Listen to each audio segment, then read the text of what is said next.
Good afternoon. Oh, I'm hearing myself through Mr. Black's headphones. Good afternoon, ladies and gentlemen. It is Thursday.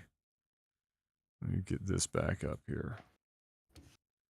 Boom. Now we're cooking with gas. It is Thursday, March the 20th, 2025. It's another technicalalpha podcast. Glad you could join us today. I got a great show lined up for you as always. This one, we're doing a little tech support special today. Not a crazy amount of news built up to really talk about too much, and we just did our StarCraft ahead of schedule. We got that out of the way early today, and now we're gonna hop into this. And I figured this would be a good off-ramp for us, and we haven't done one in a few months, and it's always nice to occasionally just do a Tech Alpha special. Usually gives us an opportunity to clear out a bunch of questions that people have maybe not had answered over that time period, and then we also open it up to people who wouldn't normally be able to. So as long as you're a patron of any tier, even free tier, you are able to ask us questions on that post, and then we give you the answers we can in the time that we have, which today is the podcast itself. So, before we get started, of course, the first important thing to get out of the way, the most important question of the week, Mr. Black, how was your week? It was one of those like productively unproductive weeks, you know? Yeah. I didn't get to stream a whole lot this week, so I'm feeling the realities of that sinking in. I got a lot of catching up to do. You were with me for a couple of the days at least. So yeah, Adam built my new computer, which I'm on now. The audio, I mean, I spent it's been basically 3 days setting this computer up, for me anyway, and pretty much for Adam, on top of that. It's working out.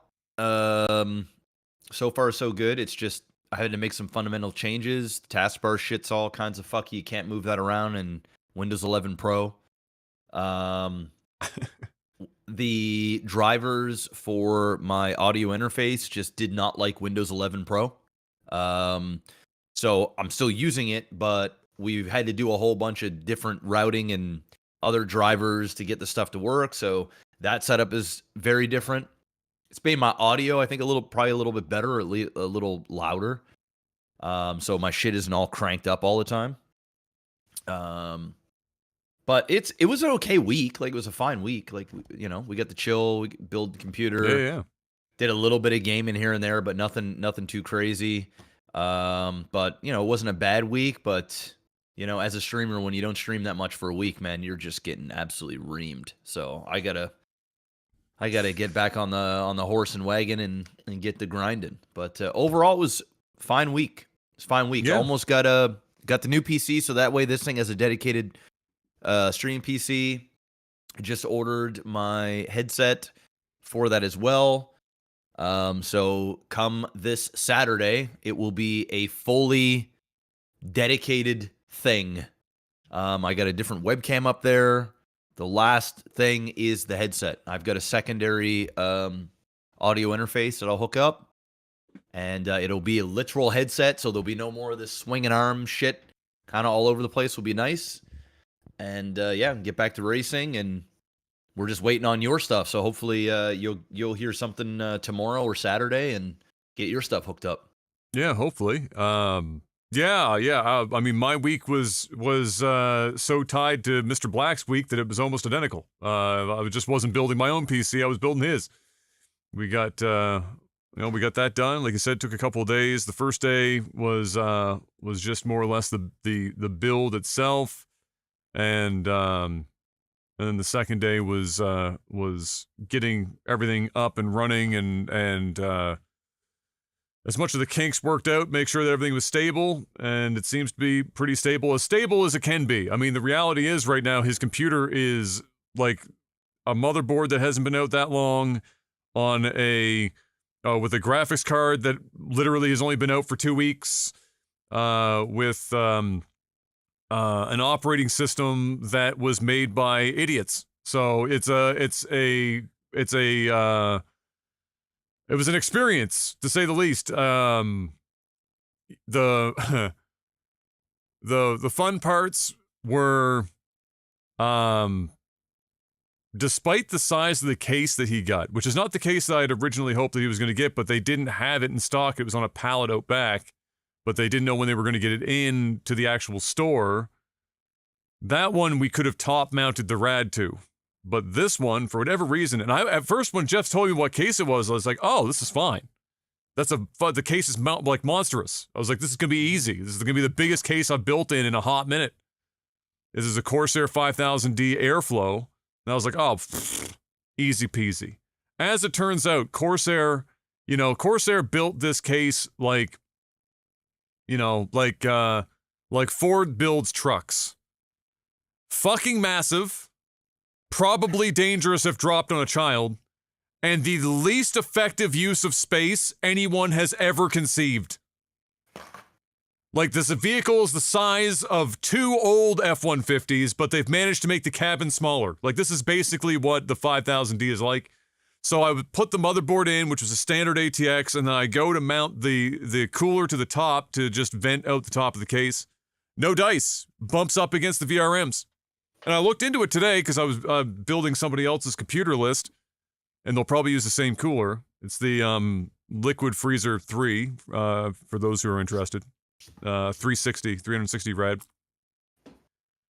I looked into it, and I looked into the 5000D, and everyone has the same problem. I thought maybe it was just the motherboard we had where the VRM coolers were too big, because it's a big beefy boy on those VRMs. But no, it was just fucking, it just doesn't fit. So they made this massive case, and just the same, like they have all this room up front, but it doesn't even have enough room to leave the power supply shroud over the front. So thank God Jeff doesn't give a fuck about what the inside of this case looks like, because it's not even pointing out. You don't see anything. But like, in order to fit this fucking cooler in at the front of the case, I still had to leave the shroud out. It's a mess. So anyway, other than that, everything went fine from a build perspective. The RAM was a meme, unfortunately. The RAM worked, but it, when it booted up, when you put it in Expo, which is, like an XMP, AMD's XMP equivalent, the RAM training was taking like 10 fucking goddamn minutes, so the computer wasn't booting for like 10 minutes at a time. And I was like, I don't know if I like that very much, so I looked at the QVL list, which is like the approved RAM list for the motherboard, and we went back to the store, got one that was approved, so I thought. Nope, Chuck Testa. When we got home, they labeled the RAM wrong on the website. The RAM that they gave us was literally the white variant of the RAM we had just taken back. And so we were like, fuck, okay. So now we get to drive back again, in the car. It was piss and rain that day too. Back in the car, back to the store. And then I stood there talking with somebody who only half knew what I was saying to him at the time, until we finally got a pair of RAM that was on the list. We had to take them from 64 gigs down to 32, but that's more than enough for what Mr. Black does anyway. And those work great. The computer boots up immediately. There's no weird fucking RAM training. Some of that will be because it's 32 gigs instead of 64, but I think it was also just perhaps the motherboard didn't like the other set very much. And otherwise, that all went well. It's running well. The 9070 XT is the size of a fucking car, the one that he has anyway. It's massive. But it's running cool. Everything's running cool and stable so far. But I suspect at some point some shit's gonna get fucky. It's too new. Everything's too new. It's like the odds of nothing. I did my best, but something random is almost guaranteed to happen. But maybe I'll get real lucky because it's not mine. When it's not my computer, I get a bit of a horseshoe. When I build my own, everything dies. All the time.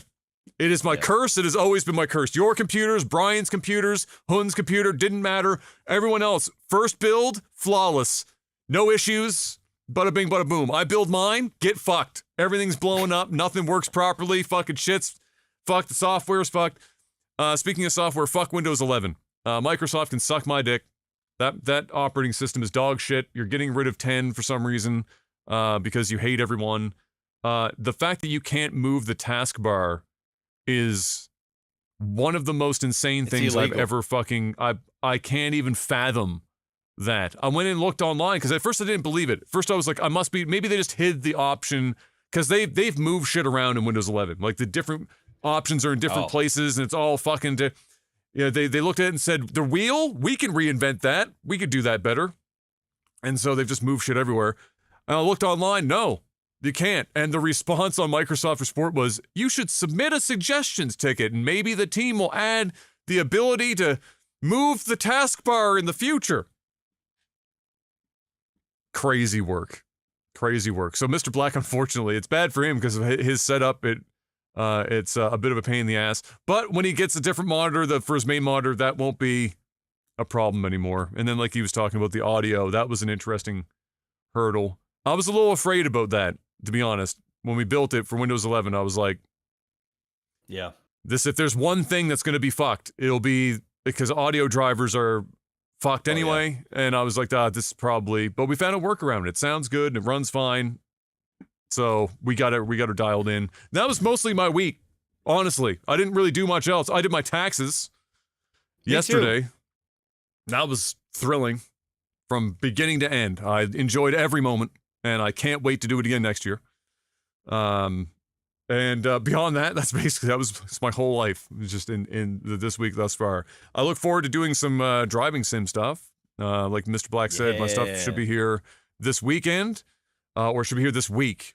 I'm going to message him and see if there's a closer ETA, because he just said this week sometime. And we're on Thursday, and we haven't heard anything, so we'll have to wait and see. I got a text from him today. He said that my slider will be here on Wednesday. Okay. So, but next Wednesday, presumably. Next Wednesday. That's when my slider is going to be there, but that's coming from a different company, so... Yeah.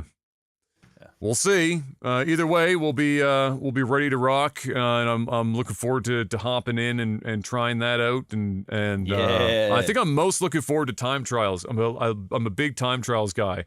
I love getting in, and just learning a track, putting on some music, and zoning out, and just trying to dial it in, and just see how fast I go around a track. That's always been my gig. And it's cool too, because there's a thing called like Garage something. And people upload all of their best times and stuff, and so you can put in the ghost in all of your... Oh, cool. Okay, so you race ghosts. So you can go up, you can either do AI races or just by yourself, or ghost yourself, or you can ghost against other people and kind of see what they did, which is pretty cool. That's dope. Yeah, it's fire. Yeah, that's what I'm looking forward to. And it will be useful too, because it will be...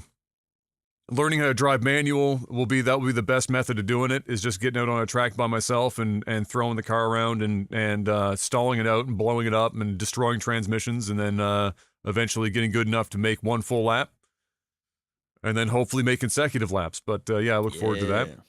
And otherwise, that's mostly it. But like I said, this is a tech support week, and we've got questions.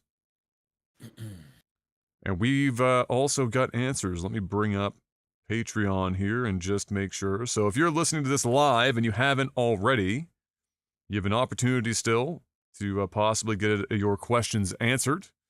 It's open to everyone. Like I said, it's not $5 or higher locked. So if you're at $1, or if you're at the free tier right now because you had to step it down because, let's be honest, everything's on fire, that's fine.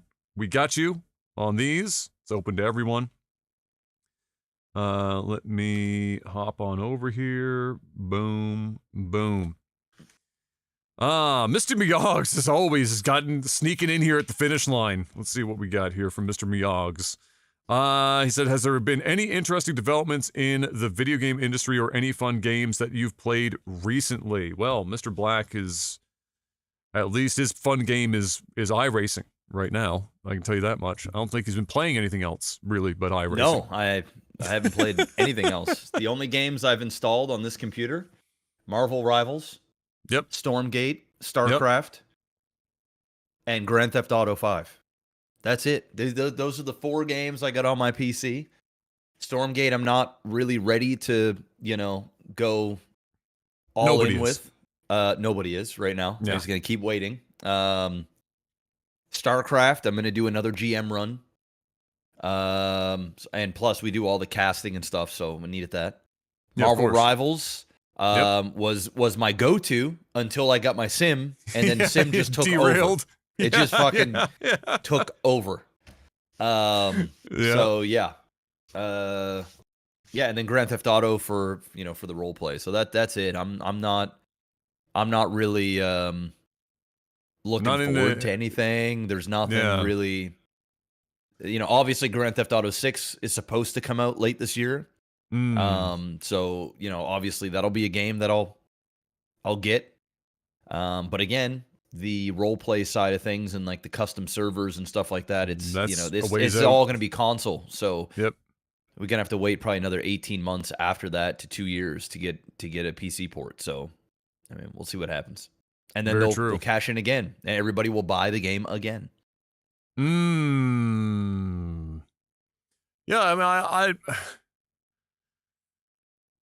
I mean, interesting developments in the video game industry. There's not been like a lot going on because everyone is just focusing on finishing games currently in production or firing people. That's basically the two modes.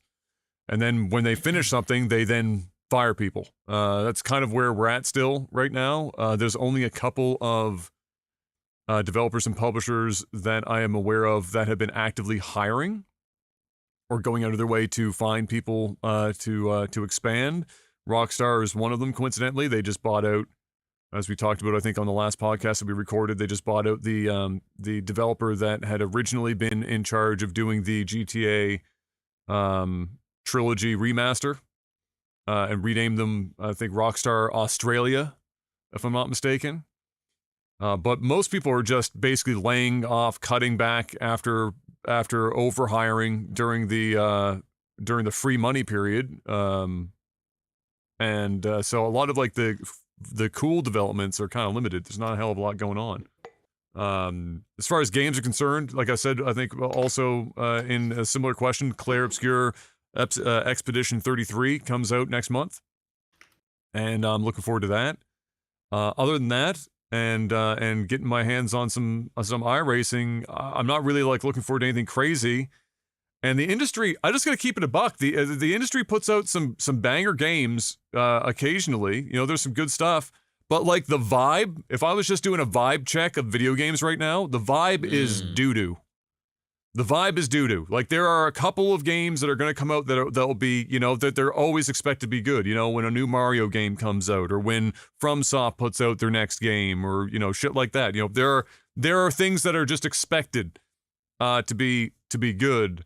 There's a possible remake of Oblivion coming from Bethesda that may or may not be worth putting your hands on. At the same time, the Skyblivion fan remake is also coming up to the end of their, and I can almost guarantee you whatever they do will be a bajillion times better than whatever the fuck Bethesda's got cooking. So just pray that they don't take Skyblivion down. They shouldn't be able to, because they've legally positioned themselves to not really be able to do that or have that done to them, but you never know. But in general, the vibe is just the vibe is weird, bro.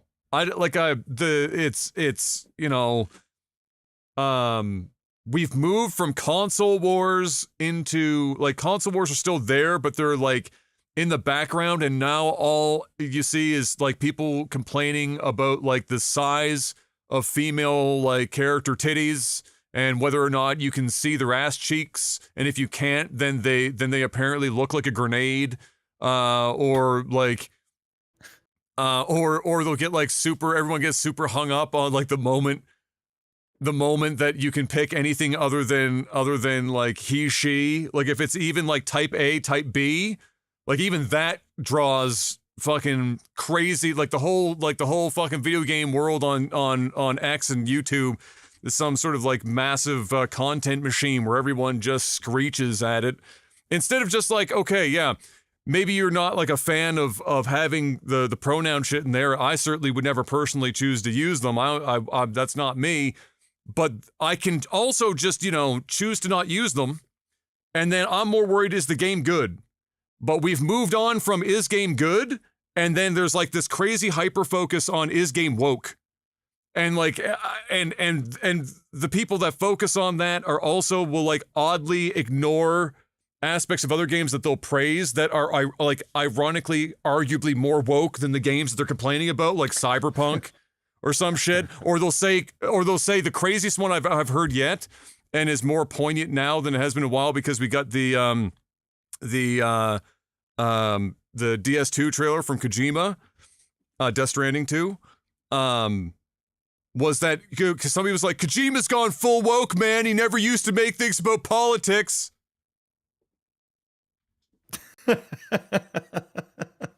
He's literally the architect of Metal Gear Solid. Are you fucking cooked?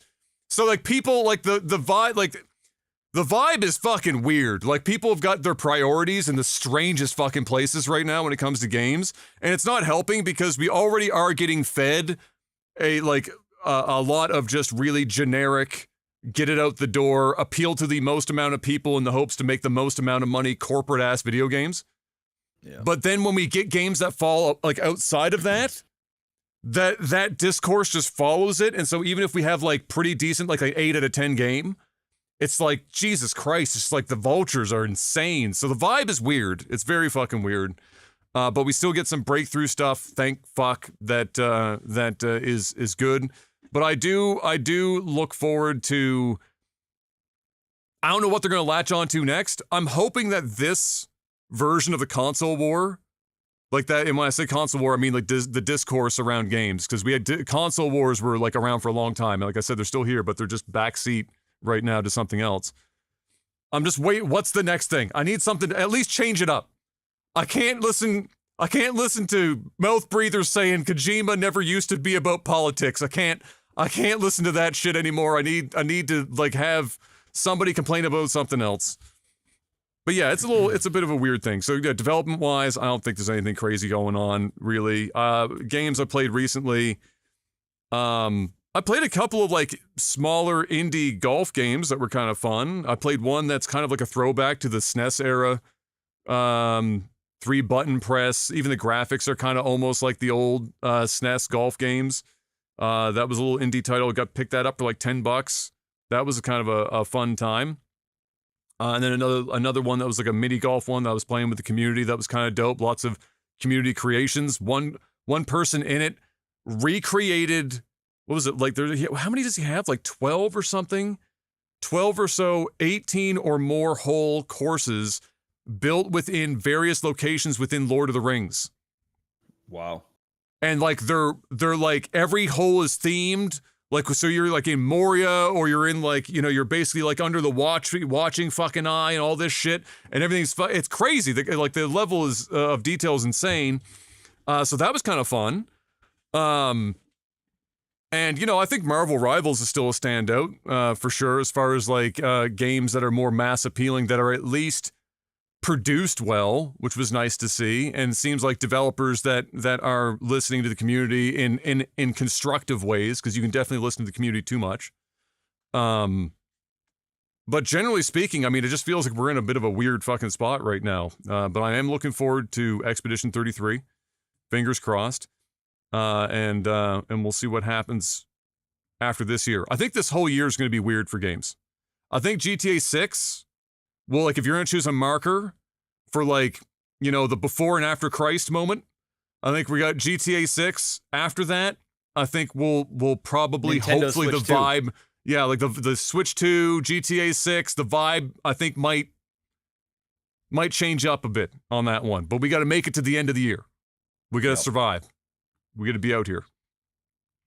And then he follows that up, Mr. Miyagi again, with any good movies or TV recently? Or did you come across any interesting news about movies and TV? I think the irony here is that Mr. Miyagi is trying to recreate the not tech support with asking us about movies, TV, and video games. But ignoring the meme, what you've been watching, I'm assuming you watched the first round of Temptation Island. Oh, it's over at this point. They released them all at once. I'm done. Did they? Oh, there was Oh, no yeah. like. Oh shit. No. Oh, it's out. Well, fucking let me know. How did you feel? You waited a long time for it. Did you get disappointed? You look like you're already disappointed. I'm seeing something on your face. How was it? I'm not disappointed. Shit was fire. Oh shit. Yeah, the shit was fire. Oh shit. I mean, it's Temptation. It's Temptation Island. Is it like the Nothing can top that shit, bro. Yeah, Come on. it's you don't necessarily have one of those moments, but there is some oh my motherfucking what the hell is going on moments. There are those several. Yeah, it was a good season. I think people are missing out. It was far better than the last season of Love Is Blind. Far better. That was. I mean, they were calling that the hard, Love Is Bland or whatever. Love I mean, they is had bland, some name. Love is white. Yeah. They were calling it everything. I mean, it that's really the same Minnesota thing. or If we're something? gonna be honest, Yeah. I mean, Love Is Bland and Love Is White. It's the same thing. There you go. Yeah. So yeah, no, I enjoyed it, man. Temptation Island was good. I don't want to spoil anything, but people get tempted, man, and people break. People broke hard. People broke hard. I mean, brother, there is threesomes in this, man. There's wild shit that goes down. They really do find the best people to bring on these shows, don't they? Oh yeah. Yeah. Oh, it was great. So yeah, I watched that. We finished that there a couple nights ago. Yeah, we don't really have anything in the pipeline to watch. Kayla hasn't seen Dune yet, so I think we're probably gonna try and watch those. It's been long enough now where I kind of want to rewatch them anyway. Yeah. And yeah, I mean, I haven't really been watching that much. Yeah. Well, sometimes there's just not much to watch. I watched. Last thing I watched Planet of the Apes, Kingdom of the Apes, or something like that. Kingdom of something. Is that the one last year? Is that the one with the chick that's like the only one of only a couple that can still speak kind of deal? That one. That one. Okay. Yes. Did you see that? Did you watch it? Em and I watched that. Yeah. Oh, interesting. We did. I didn't peg you for a Planet of the Apes type. I'm not, but she turned it on and I was there. So by proxy. And you didn't watch the other ones? No. Went in raw. Oh, wow. No. Okay. Yeah. I mean, I feel like you can watch almost any of them in a vacuum and it wouldn't make that dramatic. I mean, this one is off the backs of Caesar, who was like a main guy. Yes, I remember. I knew that much Yeah. about the movies, that it was kind of like he's a mythological figure in this one, basically. Yes. Yeah. But yeah, you're right. I mean, you can just jump into these. I mean, if you've seen one, you've pretty much seen them all. They're all pretty similar, just slightly different stories. But yeah, no, I enjoyed it. I watched that. I've been meaning to watch it literally since it came out, and then I had some free time for a few hours. I said, oh yeah, you know what? Let me sneak into the media room. Let me get some junk food. Let me kick back and let's watch some Planet of the Apes. It was actually during the time where my stomach was on fire, so it wasn't. I didn't eat that much junk, but I had a little snackerino and it got my mind off it for a bit. It was all right. It was all right. That's the last movie I watched, and it's been a while. Yeah, I mean, I liked it for the most part. I thought it was fine. It's a Planet of the Apes movie. I mean, I have seen a Planet of the Apes movie or two in part or in whole over time, and just really not paid that close attention because I've just never thought they were all that great, to be honest. I just never fucking got it. Yeah. I'm with you. And I feel like the Planet of the Apes movies are good movies. They're good popcorn films. But if I'm being honest, I can't really remember or recall virtually anything from any of them. They just kind of like you watch them and you're like, okay, that was good. And then you just never think about them again. And then when another one eventually pops up, you go, oh yeah, Planet of the Apes. Okay, yeah, I'll go check out some Planet of the Apes. That's just how it's been for me for like the entire series of Planet of the Apes, and there's some really good ones in there. This one was I wouldn't say the best one, but it was solid. Planet of the Apes. Yeah, I would say like the most interesting plot point, or like the plot points that worked together in this one was how they're working together well. They've gotten over that initial hump, the girl being the human, and then like, I think they're part of the Eagle clan or whatever the fuck. Yep. And they're working well together, and they finally got past that hurdle, and things are going smoothly, which means some shit's gonna go fucking wrong. Tits up. And sure as shit, they go out to start getting this plan together. They're in that room, and they're in what looks to be like maybe a schoolroom. And one of the apes picks up, an old book. Like it's almost like the ABCs or whatever the fuck. And they're flipping through, and they're seeing humans at the zoo. And you're like, oh, I know what's coming. It's coming. And they flip the page, and boom, you're like, well, there goes everything. Yeah. But like conceptually, like the idea of like them confronting, because maybe up to that point they only ever heard what the relationship between apes and humans were like, and now they're seeing it in like what's ostensibly a children's book. And like that kind of a whole idea was an interesting bit. Otherwise, that whole movie was fucking forgettable. I don't remember like fucking basically anything else about it. I remember that I was kind of impressed with visually. Like they did a really great job. They all like, look everything. Good. Yeah. They look great. That's probably their hallmark, is how good they look. Otherwise, fuck me, dude. That was just kind of it was not bad. It was just the most forgettable, whatever film I'd watched in a while. Other than that, speaking of bad movies, watched M turned on last night, and then we finished, 2 nights ago, and then we finished it last night. What's the name of that? It's a new movie that people are talking about how it costs like $320 million. Netflix film. It's Spark or something like that. Or Electricity or Static or some fucking, oh my God. I don't know. Who's the Sci-fi? It is sci-fi. It's basically an alternate timeline deal where robots eventually do, become sentient, not liking being subservient. There's a war. Holy shit. Who is the there's a few people in it too. Gus from The Breaking Electric Bad. State? The Electric State, that's it. Yeah, there's like Gus from Breaking Bad is in there. Oh shit! Yes. It's got what's her face in there, man. I don't know what it is, bro. Chris Pratt's in there. Yeah, Chris Pratt and the girl from Stranger Things, Millie Bobby Brown. There's just something about Millie Bobby Brown I just don't like. I'm just not a fan of her presence on screen. I think she's a fine actress, like it's whatever. But there's just, I don't know. It's like I see her and I'm out of the movie. It's kind of bizarre. I don't know what it is. It's really her face. don't. I agree. I was about to say it's her face. There's something. It's not that she's unattractive or something, but it's her face. There's something with how her face displays her acted emotion that is like uncanny valley. Like it gives me the same feeling as like in a video game seeing the uncanny valley for characters with faces that they look hyper realistic, but that hyper realism makes you like it looks real, but then your brain is telling you there's no fucking way. It's kind of the same feeling. I think that's part of it. Okay. But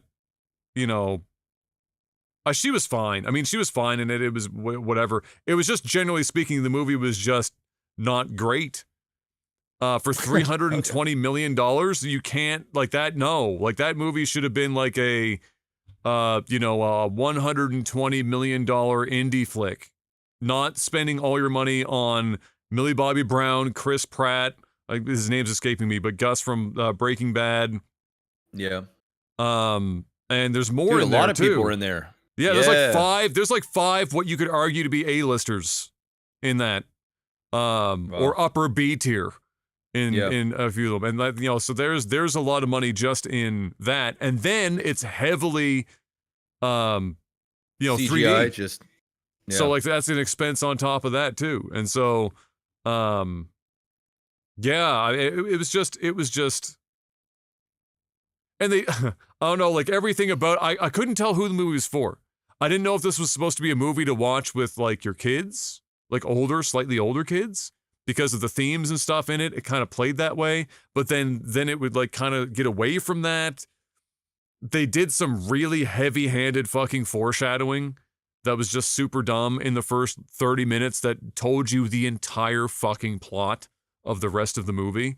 They did one of those things where it's like, surely that would never happen. Well, actually, there's this one thing, and then like diatribe, and you're like, oh, well, thank you. I know now exactly what you're going to do for the rest of it. And they didn't even like rug pull you where they're like, you thought that's where this was going, and it went somewhere else. No, it was just, they just laid that bitch out and then did the thing. So that was, you know, it was not great. It was just okay. You know, it was whatever. Other than that, we watched, I can't remember if we mentioned this because I can't remember if it happened before or after, but Em and I rewatched Interstellar not long ago. Because she hadn't seen it in long enough that she didn't remember all of it. She just remembered like bits and pieces. And she knows I'm like obsessed with Interstellar. So she's like, okay, let's watch some Interstellar. I was like, say no more. I'm finding it right now. Hey, it feels like she is Kayla, on the other hand, she ain't like M. Kayla's not like M. Seems like M is just willing to throw on, you know, sci-fi movies and fucking. M will watch anything, except she does have a short list of actors and actresses that she will staunchly not watch anything that they're in because she can't stand them. And some of them are hard to swallow because it means that there's some older movies that like I'm never gonna be able to watch without being on my own. She can't stand. You know who that is for Kayla? That's Kayla hates Will Ferrell. That's Kayla. And Will Ferrell apparently just girls, not a Will Ferrell fan apparently, but Will Ferrell can't do it. She liked them in what was it, Eurovision? Eurovision. We watched that too. She didn't mind him. Yeah, she also didn't mind him in that. I think the problem is, and it's probably the same for Kayla, they maybe watched like one movie where they really didn't like the character they played, and then they just fucking and she just hated everything after that. Mike Myers, she won't watch Austin Powers. I'm not a big Mike Myers fan. I'm not either. I'll watch him. Jim Carrey, she likes him in some movies, but she won't watch, you know, some other movies. Kayla loves Jim Carrey, so we lucked out on that. So, and then there's a couple of female actresses. I can't remember which ones off the top of my head, but I would say there's probably 4 main ones that she just will not engage with whatsoever. Otherwise, she'll watch the shittiest movies ever made, known to man. She'll watch the greatest, and to her, it's all the fucking same. She's one of those people. She's not really a great like in like appreciator of things. She doesn't have a great palate. Movies, whatever. She'll just consume whatever the fuck, and she knows what she likes. Yeah, and she'll binge watch stuff that she likes or whatever. But she's not. She doesn't look at it beyond that. She's just like, she either likes it or she doesn't like it. And so, you know, that, which is an upshot in some instances, because it means that, you know, 95% of the time, if I want to watch something, she'll be okay with it. And then there's like that 5% of the time where it's like, no dice. The downside for me is I do have to watch some absolute fucking garbage on occasion. That she just fucking, like, not even so bad it's funny, just garbage. Just fucking garbage. Should never have been put to film. Even if we were digital and you can delete it, still not worth the hard drive space. Like, just terrible. Terrible stuff. Beyond that, we watched a couple episodes. I'll wrap up on this one. And it's a guilty pleasure of mine. Queer Eye. I'm a big Queer Eye fan, so we watched a few episodes of that. There's some bangers on there. They're in Las Vegas for this season, and some great episodes in that. Yeah, enjoy that. The old one, like the original Queer Eye, was just okay, but the guys they have for this like Netflix version they've been running for a few years now are way better, way fucking better. And just like a good, entertaining, feel good kind of thing. You always go away feeling a little happier about humanity at the end of that, which, to be honest, after some of the shit that I have to watch with them, I need to feel good about humanity because shit gets rough out there in those streets. Roran said, I've been watching the Mario Kart content, and all I can say is I'm eating like a king. Speaking of eating like a king, what is a dish that is outrageous in price or ridiculously decadent that you would love to try or already have tried? Oh, I mean, just the I finest. mean, you of spend a Wagyu lot of beef, money man. on steak. Yeah, you've done a lot of steak Yeah. expenditure. I have. It's one of these things that and for me, I usually splurge out like once or twice a year. It's not a once a month thing. It's like once or twice a year, and we'll just get some real nice steak. But yeah, that's my go-to. I mean, if I like visited Japan or something, I'd go to like the world's fanciest sushi places. Yep. You know, that you just hear about. Yep. I mean, if you're going to Japan, you have to, right? You have to. You actually just have to. It don't matter the cost. I can't remember the name of it.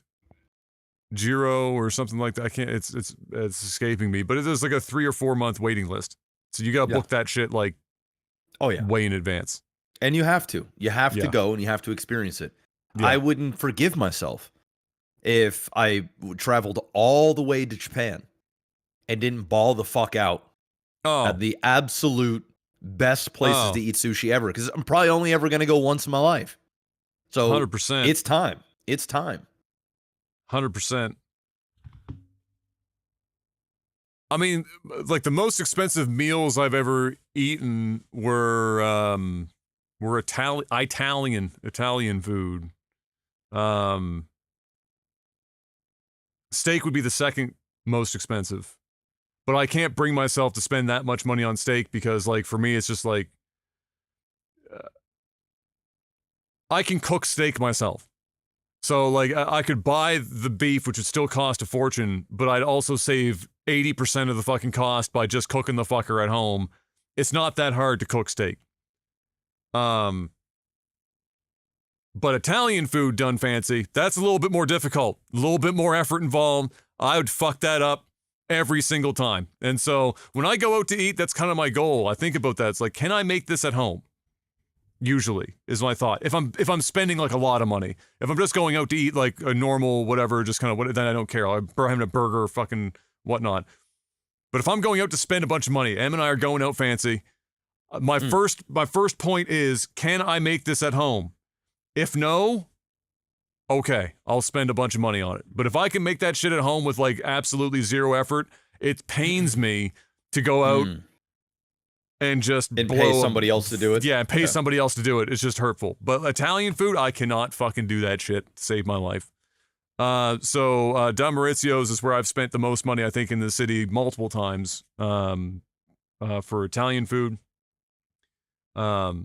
And it's worth it every time. I mean, that's a phenomenal restaurant. Their food is incredible. I don't feel like I'm getting ripped off when I go there. It's expensive, but it's not like some places in the city. It's been there so long, I feel like they don't have to anymore. Some of the new places in the city, especially now that we've gotten like the Queen's Landing fucking location and shit, some of the restaurants in there are still in the phase where they're doing, for all intents and purposes, pretty fucking standard food, but they're just charging a fucking fortune to like, they're trying to build the reputation that they're like the really fancy restaurant, but then you go there and you're like, okay, but this is just like regular food.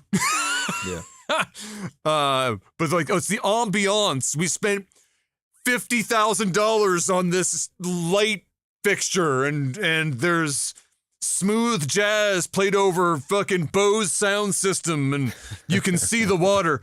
And that's why this fish and chips is $93 in tax. So, but Don Maurizio's has been there like an eternity, and so they don't have to, they have a reputation. They don't need to convince people. And so it's nice to go in there and have some amazing Italian food. So that's probably it. As far as like what I would like to do as well, super high-end sushi. I mean, we've got 1 or 2 spots, although we're losing one of them here in the city that does great sushi, but like a proper, outrageous sushi spot in Japan. There is a couple in Japan that are really world-class, but there's an interesting study on, or discussion around the fact that the best sushi restaurants aren't in Japan. And the reason is sushi got so popular globally that top Japanese sushi chefs have been shipping themselves off to other countries and setting up their restaurants and getting paid like, buckets of money to do like upscale sushi. Because in Japan, sushi is sushi, except for like a handful of crazy expensive places.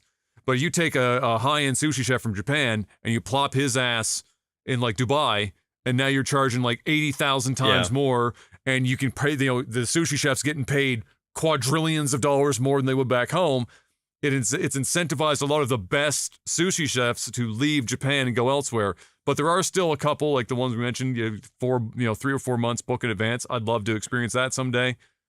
Otherwise, that's it. I'm not like the gastronomy guy.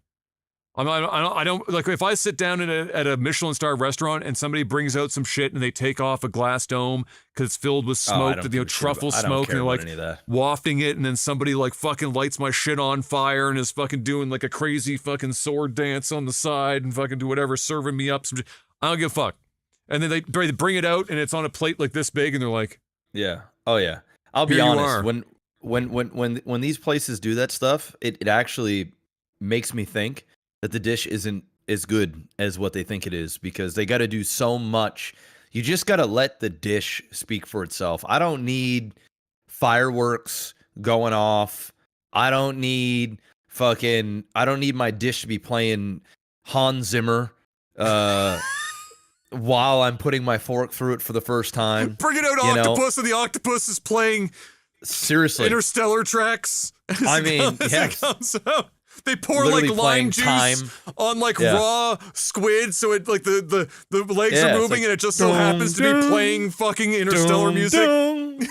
Dum dum dum dum dum dum. It's like, I'm not gonna lie, okay, you know what? I'd probably pay money to watch it. Okay, I'm paying for that. Okay, yeah, I'll pay for that. Yeah. Okay, I'm gonna pay for that. Yeah, but you know what I'm saying. For. Yeah, I don't need all this theatrics. I don't need fucking Salt Bay doing this little shit, putting salt all over his crusty fucking forearm. That guy's the greatest grifter of all fucking time, dude. Man. Oh yeah, bro. Holy shit. Oh He's out there selling like gold leaf wrapped T-bones for like $3,000. Yeah, he's the guy that ran out in the middle of the field to like go fucking was it Messi? I think it was Messi. It was one of the two. And the whole world was like, fuck. He grabbed the fucking like trophy or whatever. Yeah, he grabbed the cup, and everybody, like every fucking football fan on the planet, he made it out alive. Oh, bro, that was honest. Like he crossed the line, and there was no coming back from it, bro. No, everybody's like, "What the fuck, Salt Bay?" No, that was it. Once he did that, his restaurant started going to shit. His whole image started going to shit. Everything went to shit. I mean, it was already kind of going to shit, but that thing just literally was the nail in the coffin. It was like, no, you can fuck with my food, but you ain't fucking with my Messi, I'll tell you that. The fuck away from him. He's mine. Fucking get your greasy hands off him. He ain't eating at your shitty ass restaurant. It's bad enough he did that he touched the stat. Like he tried to get like the statue or the fucking trophy weird, or whatever. That was super fucking weird. That was weird. Crazy. Yeah, Messi was like, who the fuck is this guy? Yeah. I mean, like Salt Bay. God. Oh my God. Should just stick with the meme. Some people can't, when they get that internet fame. Yeah. They can't walk away from it, you know? PP Insider asks, Adam, would you rather have a boy, girl, or both when you and M start having kids? And Jeff, if you were to have more, would you want another boy or have one of each? I mean, hey, as long as child's healthy, I don't really care. That's kind of where I'm at.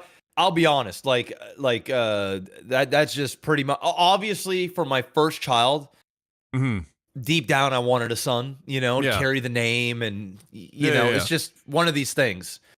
And I can honestly say, if I would have had a girl first, I probably would have tried to convince Kayla to try one more time. Go for round 2, yeah. But I do have the son, and so I'm good. But if it ended up being a girl, then I'd have been a dad girl. It would have all been the same. If you were to ask me and somebody had a gun to my head and was like, choose one, what do you want? I'm probably gonna say another boy. Yeah. I'm probably gonna say another boy. I think raising sons is fun in a different way for a man, for a father. Um, they idolize their old man. And then I haven't even begin to discuss the world in which we live in, to raise a young daughter, and I mean, holy fuck. I mean, I'd be stressed out. There's a lot of minefields to worry about out there right now. A lot of mines to step on. Yeah, For sure. I would not be, but nonetheless, if I were to adopt, I would adopt a girl. Mm-hmm. But I think if, which I'd be open to, but I'm gonna just selfishly say, if I went, and I busted me a nut and I had to choose, I'm saying give me another son.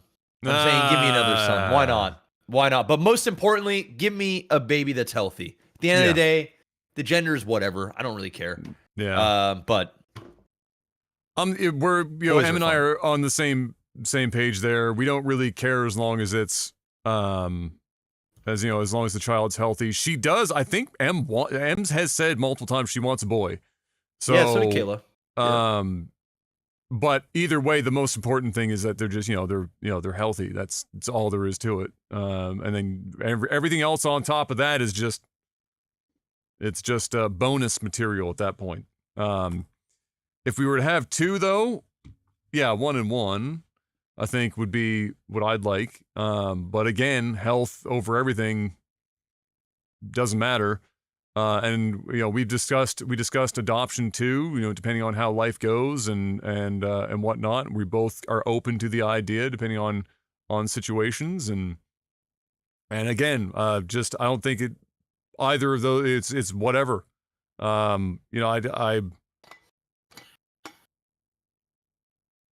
I don't think I've ever sat down and really same thing. I'm the last one to carry my name.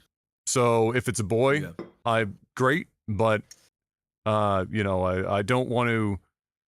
I feel like putting that out there. It's kind of like in a weird way setting yourself up. So if it's not, there's some, even if you don't mean it to, you end up having some weird low level resentment that it wasn't the gender that you were hoping for, or the sex that you were hoping for, and so I don't even want to put that out there. I just want a healthy baby. I just, it doesn't matter what. Just give me a healthy baby. Interestingly enough, we have a girl name picked out. We've tried to come up with a boy's name. I have one that I want. She's not 100% sold on it, but she's also not been able to come up with one better. So. You're just going to leave us? So you're not going to say anything? You're just going to leave us there? Okay. Or are you going to wait? Well, no, that's fine. So, if it's a girl, it's Eleanor. It's a girl's name. Okay. Eleanor is the girl's name. And if it is Ellie a boy's for short? name, just Ellie? could be. Or L.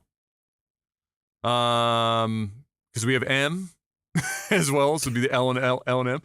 But yeah, it'd be Eleanor. And then if it's a boy, I am going for Clark, because ironically it is a man's name, and one side of my family, the last name is Clark, and the other side of the family is Morehouse, so it'd be Clark Morehouse. It'd be a combination of both sides of the family, and I've also always just really loved the name Clark, not in the sense that I thought about Superman or some shit, but Clark Kent, but I've always just liked the name Clark. And it's not a really super common boy's name either. But it's short, it sounds masculine. You're going to have a Filipino Clark, man. Yeah. Coincidentally, we know a Filipino Clark. Wow. Yeah. Okay. They pick, the Filipinos pick a lot of really... like American names? Well, American, but many of them are biblical too, as well. Some of the boys will get away from it, but a lot of times be that, or it's based on your own, the father's name will get turned into the female version of that name, for example. like, so that's M. Like M's name is the like feminine version of her father's name, for example. So like it's a mixture of Catholicism, like Catholic names, and then family names and stuff as well. But they don't do middle names, so I don't have to fight. There's no fighting over middle names. They're all going to be. There is no middle names. Can you not hyphen a first name? I shouldn't say that. They have middle names, but they're not frequently necessarily familial names. So you know how typically people will put like here middle name after a grandparent or something like that. So that's not really a thing that they do back home. They just have and they have many. They're Catholic, so they have tons of fucking middle names, but they're not necessarily like that. So she's not interested in doing any of that. So it will be she's already interested in using like my grandparents' names and stuff for middle names and whatnot. So, but until she comes up with a better name than Clark, she run out of time. She could figure it out. Otherwise, if it's a boy pops out there, I'm standing there in the room. Like, welcome to the world, Clark. I mean, Adam. Sometimes you just got to put your foot down and say, hey, listen. If it's the girl, hey, you get your name. If it's the boy, I get my name. All right. Well, we both agreed on Eleanor. I actually came up with the name myself, so that was easy. We both agree on the names. It's just the boy's name she can't, like, here's the problem. When she's been picking a lot of these boys' names, she's picking some soft-ass sounding boys' names. And I ain't about having a soft-ass boy's name. You can't do that.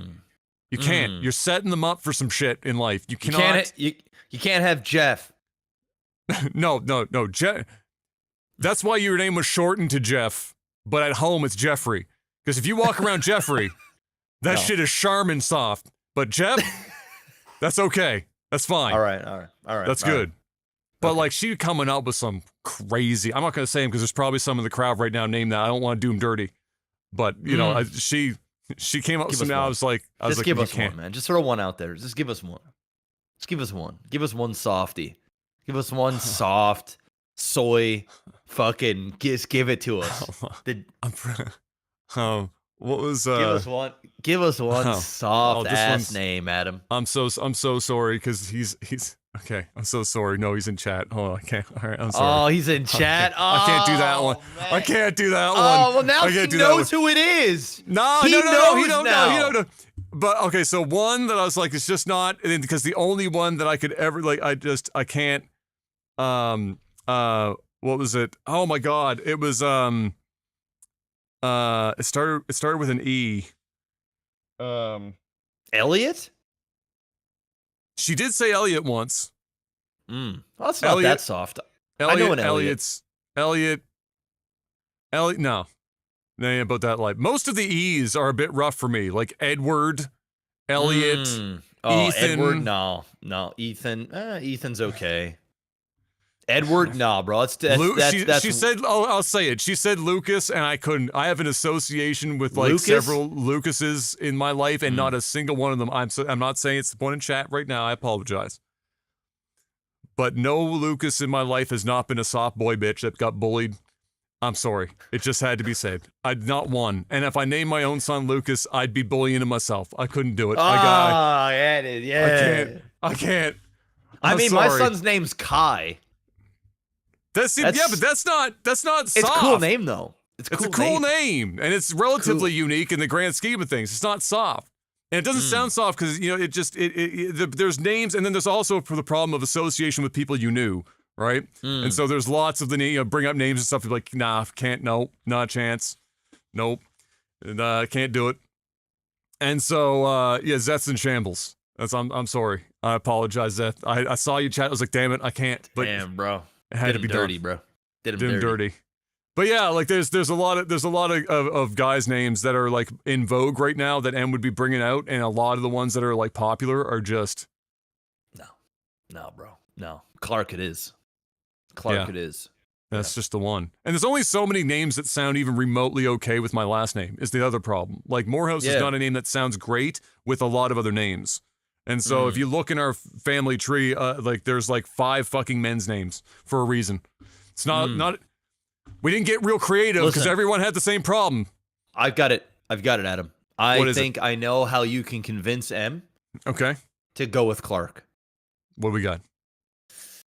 on our next sellout game, we set a goal, and it's going to be a hefty one. And when we crack it, the money's coming in. And listen, honey, just think about the bills that are going to be paid up front. Set up a trust just fund. Think about for Clark. This is Clark's college fund. All right, but only if it's Clark. It can't be anything else. It's Clark's college fund. They said it. I'm just letting you know. All right. Hey, do you want to pay for the school? Huh? Oh. Or do you want everybody else to? That could be if I get desperate. In the 11th hour, if I still haven't convinced her, we might have to pull out all the stops. You might have better than OnlyFans. Well, if I was 15 years younger.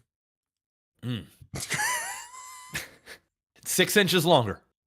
And 6 inches longer, I'd be in business. Let me see here. Did you guys ever? I don't remember if I ever asked this, but when you guys were deciding names before Kai came along, did you decide a girl's name? Yeah, it was gonna be after my grandmother, Maxine. Oh, that's true. I do remember you saying that before. Yeah, it was a non-negotiable. It was literally just non-negotiable. You didn't she had a vote, but the vote was already vetoed. But she was totally cool with it. Totally cool with it. I tried to convince her to use my grandmother's name that lived with mom and dad, which is Eileen. But she wanted that for a middle name instead of a first name, and so and both of my grandmothers had great names that could work as middle names or like whatever. Like Eileen's one, the other one was Ruby Jean. Or she went by either Jean or Ruby, depending on who you talk to. I like that, Ruby Jean. That's cool. Yeah. So like there were, there are great female middle name options. On the men's side, it gets a little complicated, but I think we'll. I'd have to ask Kayla to see if there was any other boy names that came up. I'm pretty sure there were a few. I'm pretty sure I remember you workshopping more than just Kai at the time. Yeah, but once I thought of it, once it came and I said it, and Kayla was like, "Ooh," we both kind of just like, "Oh," you know what I mean? Like it. Yeah. And it's short, it's sweet, it's to the 3 letters. You can't not spell it. It's true. Jupiter asks, first I wanted to say thank you, Adam, for talking about NVIDIA's 5070 stuff. I was going to buy it, but listening to you explain the rant about how full of shit NVIDIA was made me change my mind. I got a 7900 XT. Let's fucking go. Good choice. That's what got. Kind of no, you have a 9070 XT. The 7900 XT is the previous gen. Okay. They're very similar. He just doesn't have, he has more VRAM than you do, but you have access to the later FSR options. I'm surprised he even found one, to be honest. People have been we're buying them for fucking 8. I'm surprised he even got his hands on one. What kind of unit would you guys like to see in Stormgate and why? Oh, it's a Stormgate question, Mr. Black. What kind of a unit that's not already there would you like to see? Stormgate. I think some. Do they have a unit that's kind of like the Orc Raider? Yes, but for the Infernals. So yes, they kind of do. Okay. All right. Okay. I would say some cloaked units. I don't know if there's. Are there really no cloaked units? I'm sure there is. I just can't think of anything. Maybe there isn't. I mean, somebody in chat, let me know. I can't recall any cloaked units. I might be. I don't recall any, but I also haven't watched in so long that stuff might have changed, or I might never have seen it to begin with. Yeah, there probably is, but I'm not 100% sure. I mean, I'm just gonna keep it a buck. I'm gonna say what I said before. I think that they need hero units if they're gonna do creep, like they have in the game. I think that they should include fucking hero units. If you're gonna have so much of the game centered around control, like kind of cycled control of camps on the map, then I think hero units make sense. And it's already a game where the unit count is less than StarCraft to begin with, similar to a Warcraft 3. I just think like it's like Stormgate to me is like they wanted to compare themselves to StarCraft, but they made it more Warcraft than StarCraft. But then they didn't go all the way. Like they went 90% of the way there and then stopped and said, "Nah, let's not go all the way. Let's leave that 10% off the table." Personally, I would like to see hero units. I think it would make the game a hell of a lot more interesting, because I think one of Stormgate's major problems right now is it's boring as fuck. And the economy is better now than it was with the last patch. But it's still a bit of a mess. I think you just got to lean into it. If you're gonna bite so much off of Warcraft, just fucking bite Warcraft and be done with it. I think people can already play StarCraft 2. Less people are willing to go back and play Warcraft 3. Like Warcraft true. 4 doesn't exist. StarCraft 2 does. Yep. So I would say just lean into it. Fucking give her.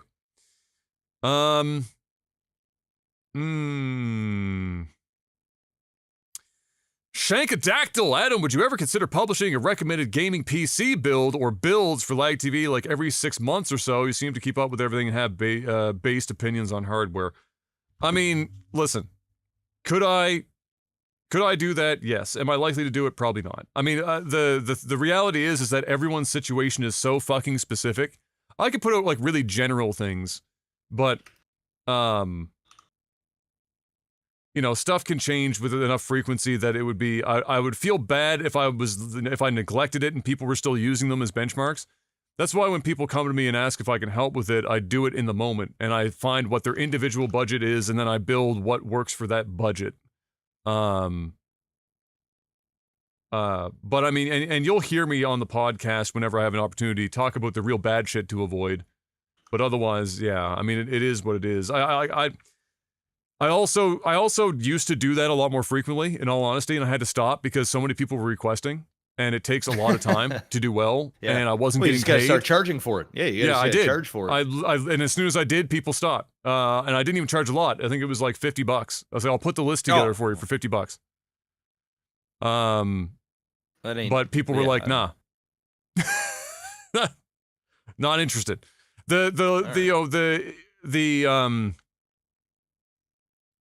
There's also so much information available to you right now at this point when it comes to computer parts. You know, you've got Gamers Nexus doing insane deep dives on hardware to the point where, like, you know, they've mastered showing you what is good at what, and what's cost effective and what's not cost effective. Hardware Unboxed is another one. You could only watch those two, and if you want to be real nerdy, watch Debauer, and then that's it. You never have to watch, like, you never have to consume, like, anything else fucking ever again. If you want to see, like, benchmarks for CPUs, GPUs, air coolers, or CPU coolers, cases. Fucking Gamers Nexus built, like, a $5 million, like, anechoic chamber so that they could test decibel volume, like decibel levels of cases and fans. Like, they're there. Anything you ever needed to know, it's there. But if you don't want all of that, then yeah, I guess I could. But like I said, here typically, listen, in like I just built Jeff's right now, like this week, and I just put one together that was the more mid-range. Jeff's is like one step away from Gigadick. And then and by that I mean he doesn't have a 5090 because it would have doubled the cost of the computer. And then I just built a list out for somebody who is in the, what I would call the upper mid-range. Where I would say right now, you could spend less money, but would it be worth it? Probably not. 9600X. You want to be on AM5 right now. 9600X is inexpensive and does great in video games. You don't need to fucking go crazy. 9600X. Pair that with 32, because you're going to need more RAM now with games going up. 32 gigs of RAM, 6,000 megahertz speed. That's what you need. DDR5 can go up to 8K right now. You don't need it. Don't fucking touch it. 6,000. Motherboard. You can get a 650 because you update the BIOS, you're good, and it will probably save you $80 to $100 over going for the brand new boards. I actually suggested Jeff to get into one, but the 670, they ran out, so we had to go 870. But you get into the previous gen, update the BIOS, you're good to go. Great example of that would be the Asus TUF board. I think it's Asus TUF Gaming or Pro or some fucking gong show. That's a very inexpensive motherboard, but it has PCIe 5, which not very many boards in that generation do. And more importantly, because graphics cards, as Jeff can attest to, are now twice the size of this keyboard and weigh 17 pounds, that Asus TUF board has reinforced PCIe slots. So even if you have one, you have like you're going to probably put a balance bar in to help take the load off. You don't need to worry about your fucking PCI slots just fucking snapping over time because these goddamn things weigh like 7,000 tons. Samsung 990, NVMe, none of them cost that much money, however much room you need. Boom. Great. You've nailed it. Gold rated power supply or higher. Find one with 10-year warranty because a 10-year warranty tells you that it's made by one of the top 2 OEM manufacturers of power supplies. 90% of the time, that's the case. So, Asus has a line, I think an X850. Jeff has the 1,000 watt version. That's a platinum rated one. You're going to want at least 850 watts these days because every card is drawing your entire fucking house worth of power to run. So, 850 watt power supply, again, not super crazy expensive. 10-year warranty. Asus has one, I think it's the X850. It'll also have that 12 volt, or that 12 pin, I should say, connector for the new graphics cards that have them. And other than that, pick the case you want and you're good to go. That there, depending on where you live, is going to represent the upper mid-range. Graphics card, 9070 XT if you can find one. You might have to fight somebody for it. Brush up on your boxing skills. Don't go to the ground even if you're a jiu-jitsu master. You're in the streets, not a ring. Get them hands up and get ready to throw. You're going to need to do it. If you can get, this is going to sound weird based on what you heard me say earlier, but if you can get because some regions, this is the case right now, the 9070 XT and the 5070 Ti are within like $50 of one another. And so if you're in a spot where the only 9070 XTs and the only 5070 Ti's that are available are within $50, get the 5070 Ti. Because it is on average about 5% faster and you get DLSS 4. I don't want to support NVIDIA, but if it's only a $50 difference, I can't suggest a 9070 XT. It'd be insane. The 9070 XT in most regions is $200 to $400 cheaper than the 5070 Ti. And for 5% difference, fuck that shit. No. Save all that money. Give it to me for my unborn child's college fund. And then play whatever sponsored game we are at the time. That computer, God tier, you'll be on a board that allows you to upgrade in the future if you need to. You probably won't need to do too much of that, but it will give you the opportunity to. You'll be playing any game at basically whatever fuck that you want most of the time, unless you're into ray tracing, which you're lost cause. Bob's your uncle. If you want to go big dick, all the same parts, but a 9800 X3D, and then go find an Asus ROG motherboard to put it in. Like what I got. Yeah. It is what you have, more or less. And then still 9070 XT. And if you've got a super big dick, or maybe you sell drugs, 5090. But here's the problem. Can't even 5090 in most places, if you could even find one. In Canada, you're going to spend between $3,200 and $4,300 on just the graphics card. We built Jeff's entire fucking rig for after tax, all in. $4,300 after tax. Yeah. So literally doubling the cost for the fuck that shit. No. And that's my TED Talk. I'll come back in a year and let you know. But, you know, there you go. AKA next week. Yeah, no, Jesus, no. Nothing will change that long in that short period of time. Pulsating ripe developing titties. Oh, we got one from PP Insider and ripe pulsating developing titties. It's a week. For That's a 1 great year, word. you get paid $100 every time you piss or $500 every time you shit.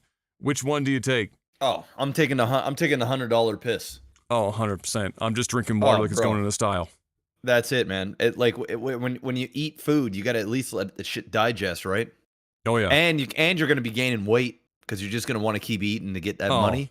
Just, dude, water all day. Yes, sir. I could piss 8 to 10 times a day if I drank enough water. No problem. No problem.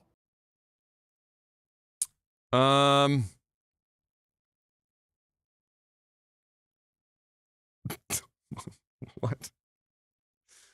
Network cable gives LAGTV $100 million to make a game show. What is the theme of the show? How to give LAGTV $100 million. That's the theme of the show? I wouldn't even know what to do with $100 million. It's nuts. A game show with $100 million? Man. I mean, I'm gonna be honest. You know what I'm doing? You're making Love Island? Oh, I didn't know. I didn't even think about that. Like that's technically a game show. Like technically, that's a game show. See, when I think of game show, I think of like Wheel of Fortune. I think of like that sort of stuff, like those types of game shows. Yeah, but at the end, doesn't Love Island doesn't like whoever makes it to the end gets to split like some sort of pot. Yes, Love Island's $50,000. Yeah, it's like technically a game show. Technically. So on a technicality, if you wanted to go that route. I was gonna go the traditional route, and I was gonna do a new and improved Price is Right, one with a real budget, one that's Can you improve upon the Price is Right? I think so. Okay. I think you can update the games. Okay. You know, with the twist. I think you could have bigger prizes. Okay. So just like Middle East Price is Right. Yeah, exactly. Like the UAE like a Price is Saudi's Right. Price is Right. Yeah, you know what I'm saying? I feel like you door could number one, create. it's 5 Bugattis. Think of it like this way.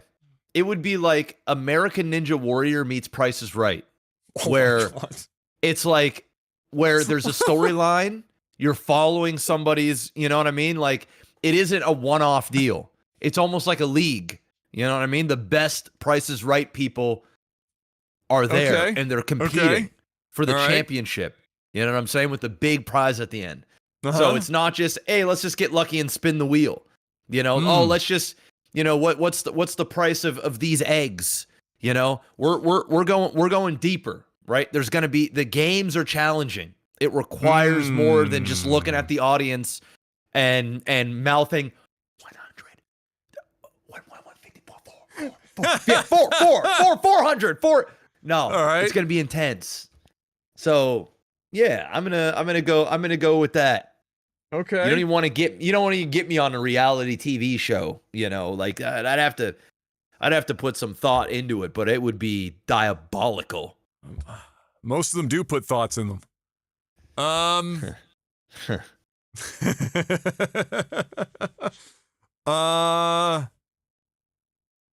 Let me think. Ooh, Fear Factor. Yeah, Price is Right meets Fear Factor. I just love me some Price is Right, man. And I want it to be true. But then again, like you're fucking with the formula of something that's classic, so you'd have to do it well. All right, here you go. Here we go. All right. You've heard of chess boxing. What about Who Wants to Be a Millionaire boxing? And whoever wins each round gets to sit in the chair and get a chance to get further up towards their prize pool at the end. So you're gonna fight. So both you have. So you're fighting around. Whoever judges go to the scorecards. Who won that round? All right, great. Oh. One who wins goes to sit in the chair. They have their separate ladder that they're climbing. They don't have the same ladder because then it would incentivize throwing, right? So they get their own ladder, okay? And then they have to answer, the questions after they just got their brains beat in. They have to sit there and answer the questions, and they only have X amount of time in between rounds. And for it's maybe 1 or 2 questions, and then it's the next round. And then as soon as basically you could do the same thing, or instead of being wrong once, maybe you allow them to be wrong, 2 or 3 times or something like that. So because there's 2 people playing. But yeah, chess. Who wants to be a millionaire? So just watching somebody, watching them beat the shit out of each other as best they can, because they're going to be nerdy 90% of the time, and then have them sit down and try to answer questions after getting their shit kicked. I think that's the play. Okay. And then instead of $1 million, that's $100 million pot. Well, no, it can't be because the show costs some money. But I mean, let's be honest. Yeah, and we got to take some home. You know what I'm saying? We got to take some home. 25 schmil. I'll say 75 on the back end, because really it's a boxing ring and a chair with Regis Philbin. That's basically all you need. What the fuck? We've had a couple questions like this over the years. I don't know how people think of this, how it pops in their mind. Jedi asks, Adam, what animal will Jeff be reincarnated as in the next life? And then same question to you, Jeff, but for Adam. I mean, Adam's a giraffe, man. Adam is a giraffe. Just reincarnated. Just way up high. Just big chillin'. Big chillin'. Oh, shit. Let me think.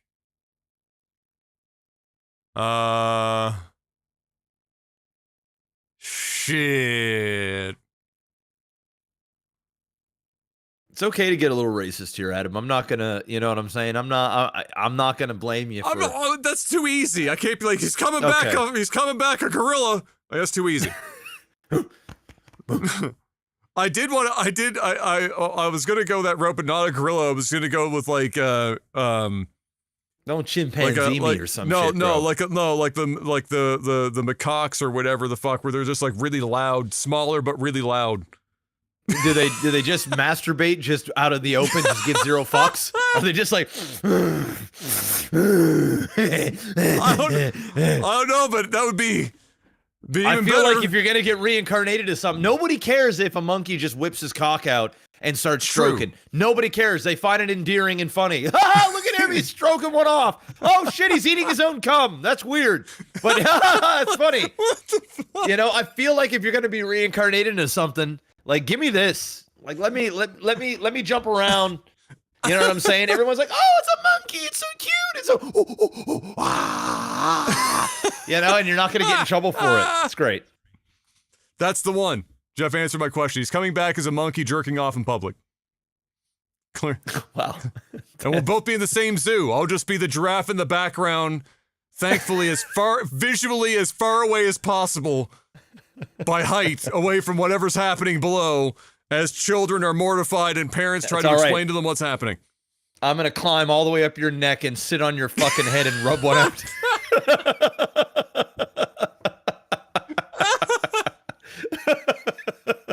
I think that was a premise for a Pixar movie once, but Disney kind of sold them. Let's see. The Blainer. This is topical. I discovered the other day that just haphazardly or random that the World of Warcraft sword is worth a shitload of money, the one that Jeff has. And so I sent him a tweet. I was like, you still got yours? He does, including the box. I don't know what shape the box is in. Oh, it's in good shape. Yeah? So, it's in pretty good shape. So Blainer asks, Jeff, are you planning to sell your sword now that you know it's worth a lot of money? Well, I looked it up on eBay, and it wasn't quite 20 grand. There were but to be fair, there isn't a lot of them available. Let me look up here. Frostmourne sword. So the Frostmourne sword has to be the official one. And I'm going to go under sold, type, local, see all, sold items. Here we go. Apply. So if I go from highest, so the last one that's sold, that's actually not that. The one sold for 1,000 US, so it's not that much. But there are some, they're very rare. So, like, one sold in the last on eBay. I'm talking about like complete in box, like with the box and everything. Okay. One sold in like 3 years. Wow. Nobody's out there looking. Yeah. So it's either that or they're just, and I know that there wasn't too many of them, but they're not worth 20 grand. They're not worth 20 grand. Yeah, there are some that are up for sale right now for like 2 grand, 2,500, that sort of stuff. So I think probably, you know, but I paid $400 for it. Yours has got to be worth more because it's got the lore behind it. It's the lore of attempting to put it through a television. Nobody else has attempted to put Frostmourne through a TV. You know, I've had people show up on my stream over the years and go, "You're the guy that put the sword through the TV." I'm like, "Yes, that's me." The most anticlimactic sword. Just like, I thought it didn't even do shit. It just punctured the. Yeah, it was like, what the fuck? I thought it was just gonna shatter. It was just gonna be this big, you know. No, it wasn't that at all. No, that's all right. Unfortunately, no. Jedi asks, you have to fill Jeff's pool with a food. Well, he doesn't have one now, but let's assume he does. With a food item or drink that isn't water and swim in it. What do you choose? Oh, I'm going a food item or drink that's not water.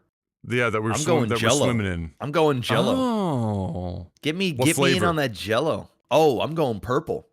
Oh, give me some of that purple stuff. That purple stuff, man. Put that purple stuff. I mean, I have a pool, but it's just broken. So, I mean, we could, in theory, fill it up with Jello, purple Jello. Yes, it's entirely possible. Ooh, man. Jello's such a good pick. Mm-hmm.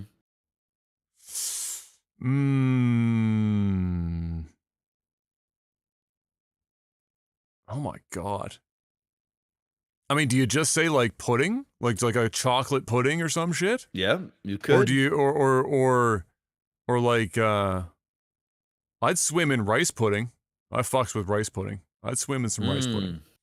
Or just say fuck it if you want to actually come out and be almost clean.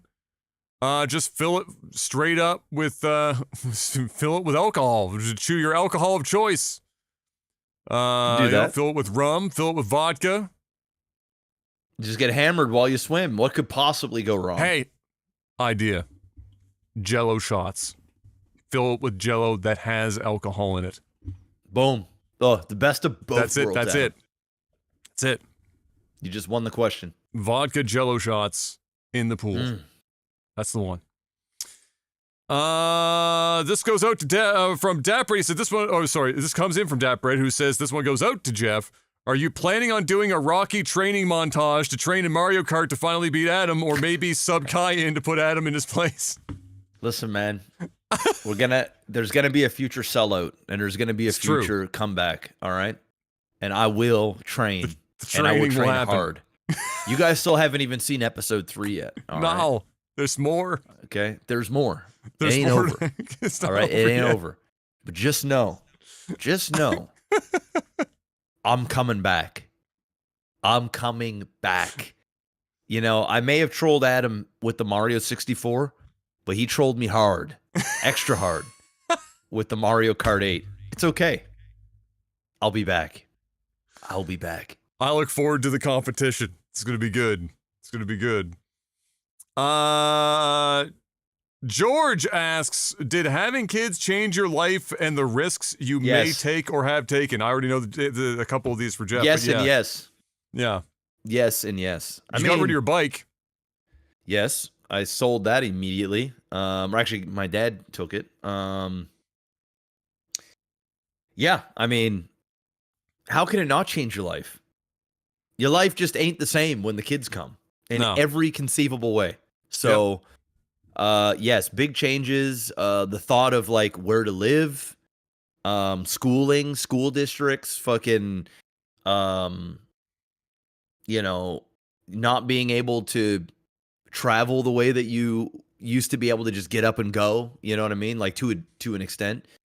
You know, you got to start planning for the future. You know, it's not just about taking care of you. It's like there's always this thing too. Like it kind of sounds a little dark and weird, but you know, when you're with your significant other, whether it's your wife, girlfriend, boyfriend, whatever the case may be, and it's just you two, you know, you have responsibility for sure. Like you got to provide and take care and so on and so forth. But there's always this like you can leave. Mm-hmm. You like as tough as that would be, you know, no matter what, like you can just go. You could just wake up one morning and just say I'm done. You know, it'd be a weird thing to wake up and just randomly do, but like you have that option, like you have that fail safe. When a kid comes in, you can't just. I know people do, and they all do for their different reasons, right? I'm you know, but for me, it's like that's it. I can't leave him now. This is the show until he is out on his own. This is it. There is no like I break up. I need a break. Go, you know, it's get used to it. Period, point blank. And just because of that, something changes, at least with me, where it's like, okay, I have to think super long term. I have to, this child depends on me. Like, yes, my wife depends on me and stuff like that. But again, she's an adult. I'm an adult. You know, things will be okay. But a child, this is the ultimate responsibility. So everything changes, right? I mean, you can just get up and go if you're a piece of shit. Sure. But you know, that's just not on the cards for me.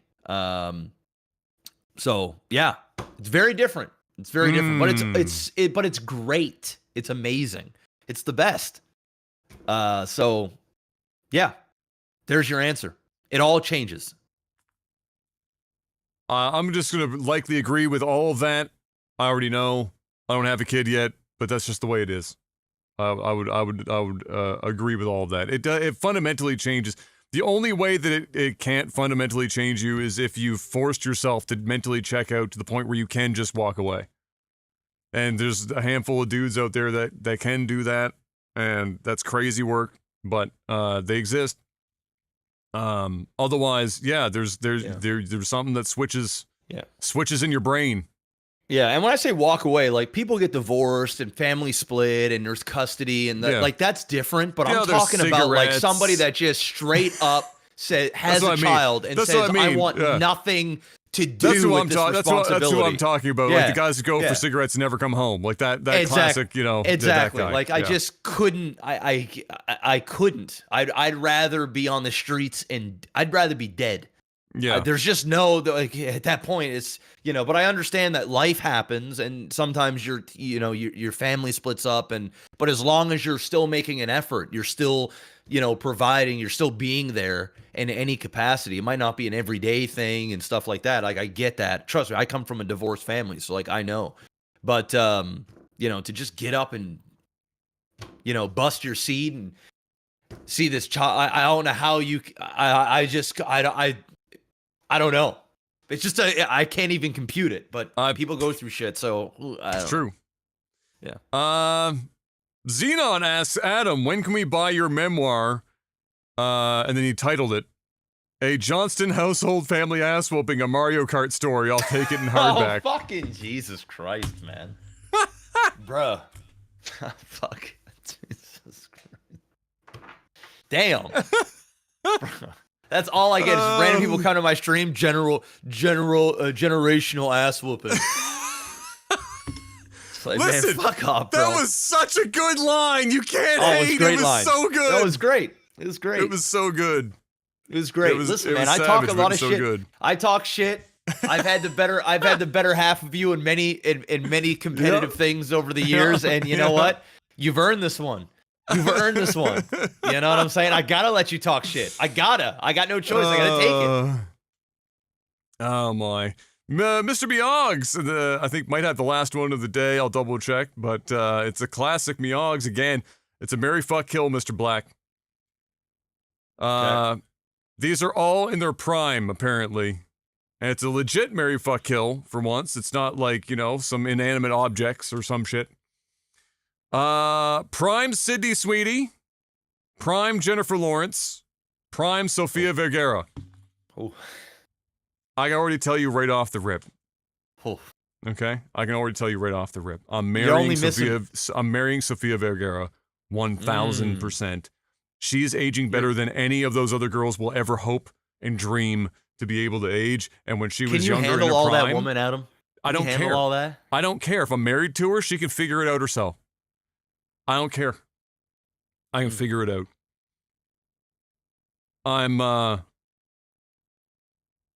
You know what? I got to keep it a buck. I'm fucking Jennifer Lawrence and I'm getting rid of Sydney Sweeney. Yes. I do not. You know what? Sydney Sweeney is not ugly, but she might be the most overrated Hollywood actress for like from like the hypersexualized aspect. Yeah. And she leans into it. You know, she knows she's got, you know, she's got nice cans. She got boobs. She's got boobs and she weaponizes those boobs at every waking moment of her life, and she should. But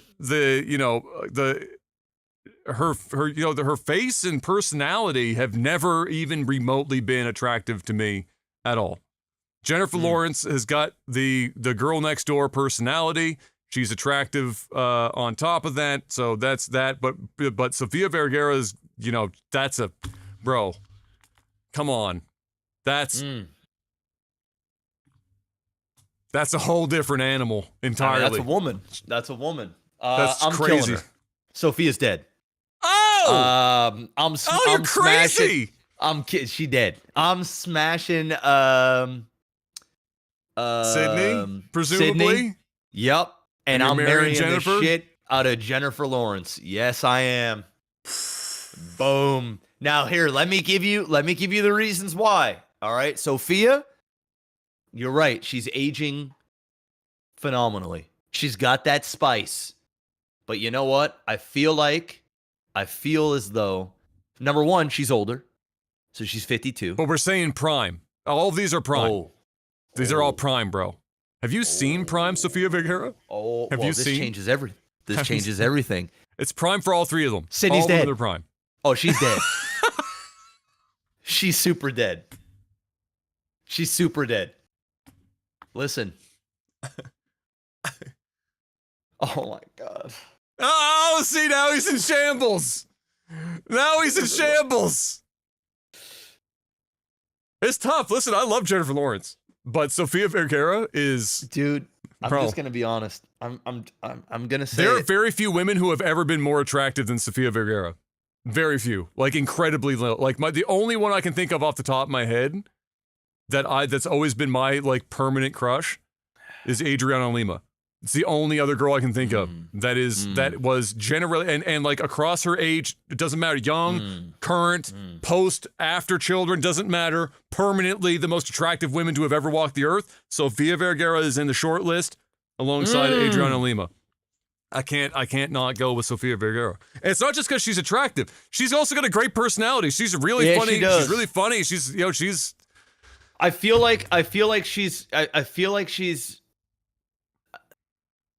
feel like she'd be wearing the pants, and I'm not sure I can handle that. I'm not sure I could. Listen, I'm not sure I could handle that. I will wear a skirt if I'm married to Sofia Vergara. Because you know she's got the spice, skirts. bro. But yeah.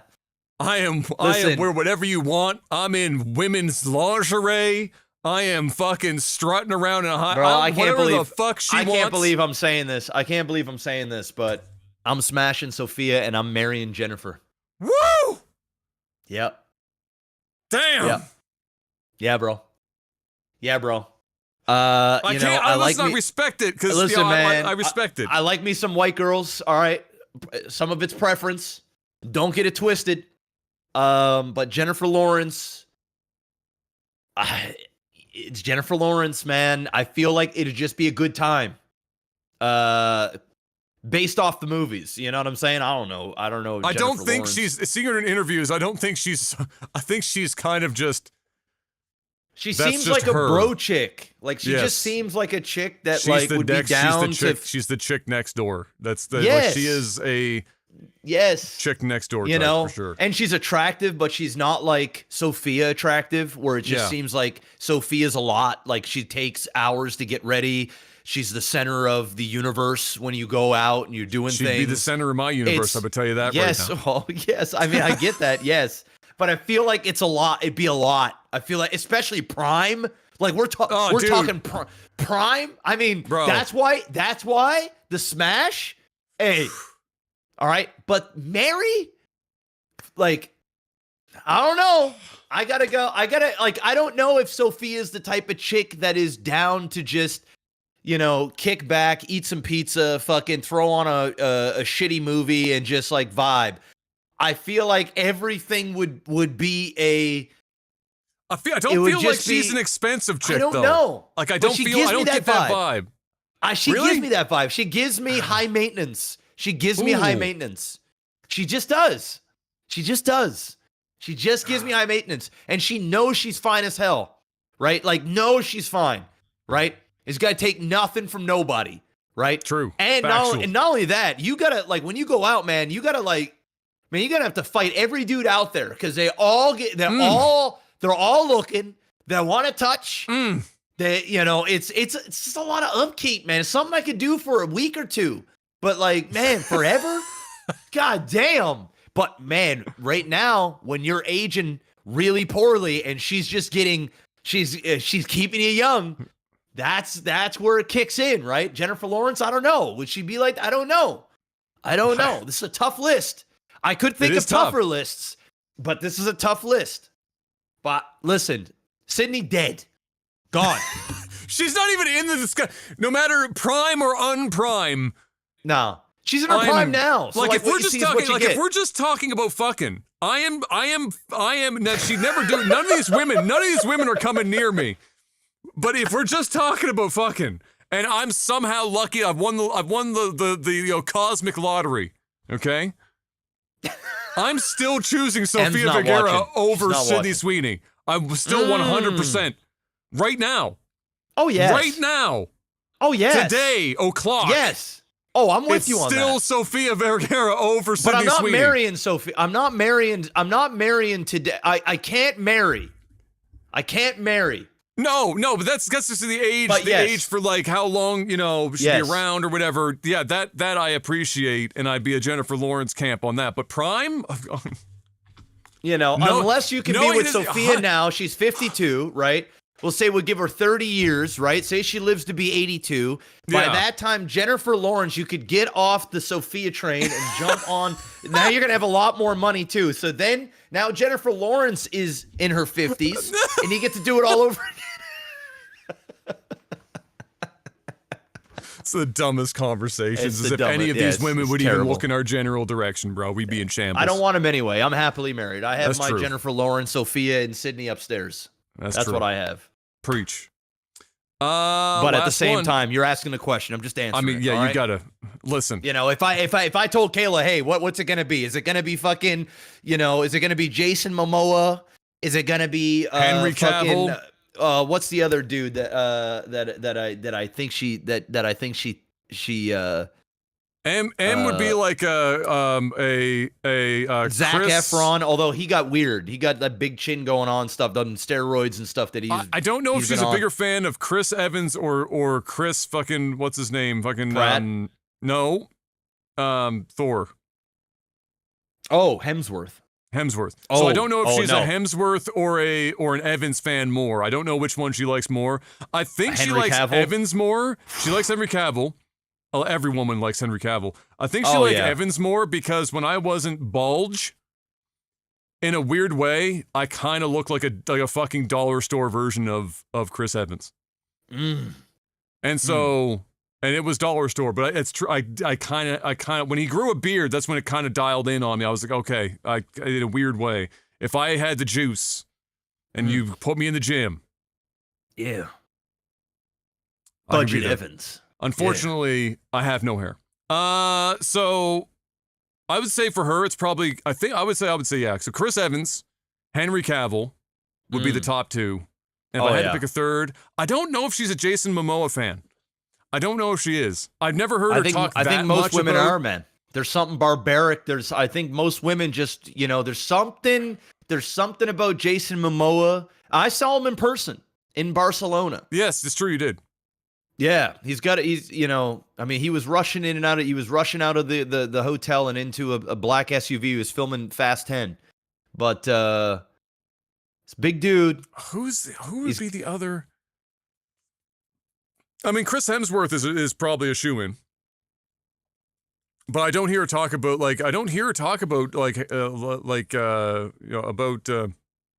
Jason like I do with the others. But Henry Cavill will be number one. Easy. Like, no doubt. And I'm not going to sit here. Like, this is the thing about the difference between men and women, too.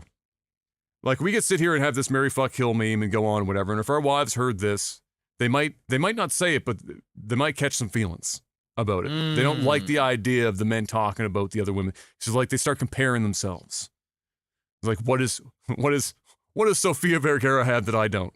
And we won't need to answer that here, because that's a road that nobody wants to go down, because we all die at the end of that road. Shit. We all die. It's like saying, what does Henry Cavill have that I ain't got? You know literally what I'm saying? Everything. But you know what? The difference is, we look at that, and our wives said, yeah, I'd fuck Henry Cavill. You know what I'm going to say? I'd probably fuck Henry Cavill, too. Fuck Henry Cavill, too. And that is, ladies and gentlemen, the fundamental difference between men and women. That's it. That's the last. Actually, no, it's not the last question. We got one more question, then we're done ski. This comes in from TNT. Oh, on such a light levity, nice little sexy note, we get to jump right into memes here, Mr. Black. TNT, living up to his name, because he's throwing a bomb into this room. He said, what do you, I'm assuming he's from here, what do you like the most and hate the most about the people of Quebec? Jeff's a big Montreal fan, so this should be easy. I do like Montreal. Big Montreal fan. About the people or about the province? I think it's just saying the people of Quebec. Well, the people that I've always hung out with have been great. But I do understand the question. I like people that got a backbone and that are a little, that aren't so nice to be nice. There is something about being overly nice. And let's just be real here. Canada hasn't really been overly nice for a while. Yeah. But people in general are pretty nice people. Like, you know what I mean? Yeah. So, it's a double-edged sword. So, like, on one point, I understand why they have the attitude that they have with Canada. I don't agree with them trying to be their own, or they don't really try that anymore, but, some people believe. Oh, it's coming back around. It's kind of coming back around. Yeah, it's kind of. It's every generation or two, it comes back around again, kind of deal, yeah. Yeah. So, like, but that's it's only like half of them too, right? It's like at most, that's right. It's be like around 30 to 40 something % of them on average are separatists. I would say the thing that I dislike about them is also the thing that I like about them. I like the fact that they've got a backbone and that they stand on business and what they believe in.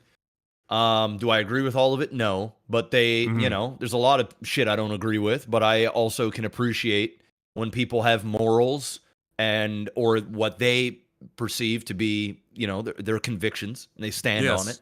Yep. There's something about that. There's tons of different, cultures and religions and different things around the world that I look at and I go, whoa, that's sus. But at the same time, they're brought up in a completely different environment, and I respect the fact that it's their thing. It's how they are. I would never hate on something like that. But I do look at parts of the world and I go, whoa, it's just a completely different culture. It's just different. So I respect the shit that they're on, but they are fucking assholes too. Like I mean, when I say they, it's not all of them, of course, but like if you're English speaking and you're in Quebec and you just like speak English, especially if you're outside of Montreal. If you're outside of Montreal, Montreal's the only safe place, and even there's not great. People that are like, fuck you. Yeah. You know what I mean? But like if you're outside of Montreal, or even if like you're in old Montreal, or you're in like certain parts of Quebec, dude, they're like, they got no time for you. They'll look at you, and the majority of them know how to speak English. They know exactly what you're saying. They just won't. Yeah. They don't give a fuck. So like, yeah, there's that. But I've honestly have had the vast majority of great experiences with people from there. And it's my favorite province in Canada. So, I'm biased to begin with. I love the city. I love the culture of the city, the look of the city, how lively it is, how not, like it's lively, but it's not Toronto. And it's still close. Yeah, it's fun. Good food. Yeah. I mean, it's the most. I mean, Quebec is the most European province we have. If you're gonna look at it in that light, it's built like a European city. The culture is closer to a European city. People's temperaments and stuff are very European, especially French. And nobody hates the French more than the French is the great irony in all of this, especially if you're talking about the Parisians versus those from Quebec. It's hilarious. They can't stand each other, even though they're basically, they come from the same place. Yeah, but I mean, in fairness, I mean, the Quebecois are certainly a different animal than the Parisians. Oh, they are different. Yeah, they're a different animal. They're different than other Canadians too. Like there is a difference. Well, dramatically so. Yeah. I mean, it's and that's because they've been so protectionist about their French culture for so long that Quebec in some ways is almost like an isolationist Japan, where there are aspects of the culture that have been there for so long that it and they've managed to keep them for long enough that even though they share borders directly, they're still like, you feel like you're almost in a different place at the time. They're still Canadian and they still act like Canadians, but they're just a different breed. And there are a couple places French in the country. There's a couple, they're very French. There's a couple places in the country you can go. You go out to Calgary. That's a different breed of Canadian.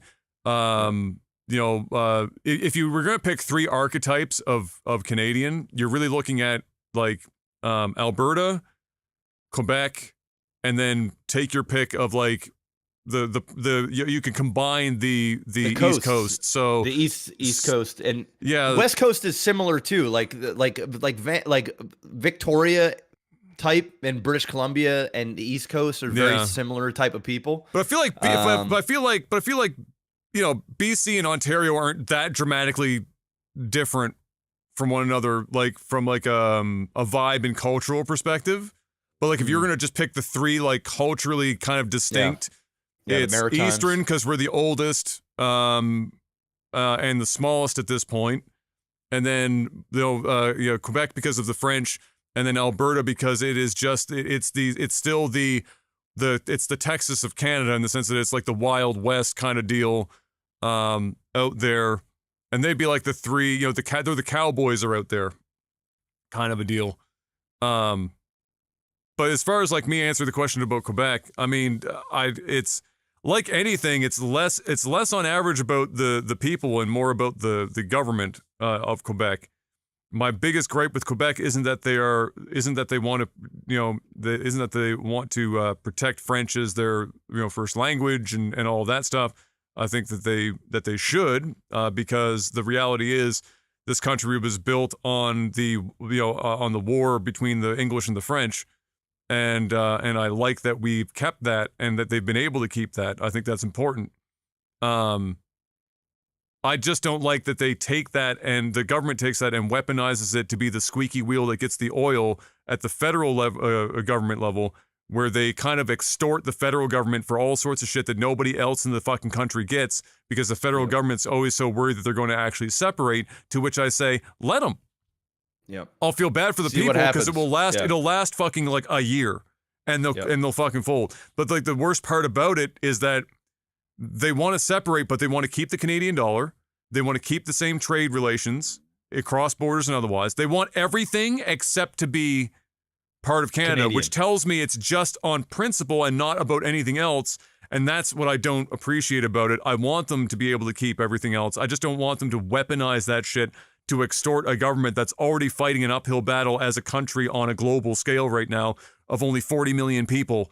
We've got a lot to do with very few people, so it just makes it more difficult. But as far as the people, Jeff already touched on the thing that drives me nuts is, listen, if somebody came, here, or let's say I could also speak Tagalog or Bisaya, which is the language that M's family speaks from her region.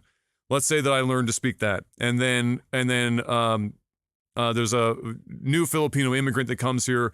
They have English, but it's not amazing, and they prefer to speak in Tagalog or Bisaya, and I can converse with them. I'm not going to sit there and be salty about the fact that you're here in Canada. You should be speaking English. If I can understand them, right? Like, but the thing is that in Canada, yes, this was built on English and French. The English won. The country is English. We still kept French and maintain it, but you learn English for a reason because the rest of the country speaks English. Other than that, that's the only barrier. So when people come in and they're excited, like Mr. Black here, who loves Montreal and loves the vibe and loves the people and loves the food and loves the culture and everything else, and then you get there and you're excited and you speak English and they go, and then walk away, like look at you like you're a piece of shit and walk away. Oh yeah, and that's what they do. Yeah. That's a fucking shitty thing to do, because you've got somebody who's excited about your culture and excited about you, and you can speak the language and communicate with them. And instead of taking the opportunity to continue to have them be engaged and actually enjoy your culture and this even more and spend money in your establishment. Like I remember when we went, and I went into a store and I was with Natalie at the time, because this was back in like 2011 or whatever. And I wanted to buy her some Chanel perfume. Some honest to God, not eau de toilette, but actual perfume. We went to I can't remember which mall it was that we were in Montreal. Went there, and we had somebody with us that spoke French, thankfully, because when I went in to this shop, and anyone that's at a shop speaks fucking English and French. There's just no two ways around it. And I walk in there and I buy what is like the second or third most expensive fucking perfume, holding it in my hand, put it on the counter, and she won't speak English. She doesn't even want my money. Like she won't even want that. I had to bring in the translator to like be the in-between just to be able to purchase something. So there is a subsection of Quebec's culture and some of its people that are not doing them any favors and making the stereotyping of Quebec worse when it doesn't need to be. If people go there and they have a good time and you can speak English, even if it's broken English, nobody's fucking worried that much about it, unless you're a true asshole. But you're just there and you get people more excited and coming back. Yeah. And not only that, even if you speak French, like when I would go there with Wayne, if it's not good French, if it's not like their French and like proper Quebec French, fuck you. If you speak Acadian French, you are super fucked. Well, that's what he speaks. So Wayne's Acadian French. Yeah, Wayne is Acadian. So when he went there, like he gets around, he speaks French, but like they would give him the same type of attitude that I would get, and I speak zero French, right? So you know what? They'd probably rather deal with you. They actually like the Acadians are fucking they hate the Acadians. They hate them. They hate them. So a yeah, lot of so them that's do, anyway. that's really it for the most part. It's just that everything else about it. The food is amazing. They have great food culture. Their nightlife is great. Although I'm not a club goer, so it's kind of neither here nor there for me. But I mean, they've got lots of great music. Oh yeah, Beautiful architecture because again, it's very European. They kept it very European when they were there, like especially like old Montreal or old Quebec, in Quebec City. So just beautiful place and many great people, but unfortunately the stereotypes are there for a reason. There's enough of them that are just pure, unadulterated, like unnecessary assholes to people who aren't very specifically Quebec francophone in ways that is just unfortunate because there'd be a lot more people excited about Quebec if they weren't such dickheads all the time. And on that very lovely, incredible note, I don't think there's anything else, which means that's likely the last of it. Maybe, yep, that's it. That was the last one, Mr. Black. We are done for another week. And so we will call it there. Thank you, ladies and gentlemen, for hanging out. Hopefully you enjoyed yourself, got your questions answered. We answered every one of them, so we didn't miss any. And we will see you guys very likely next week. And until then, thank you once again for stopping by. And stay safe out there. Have a good one. And until next time, peace. peace.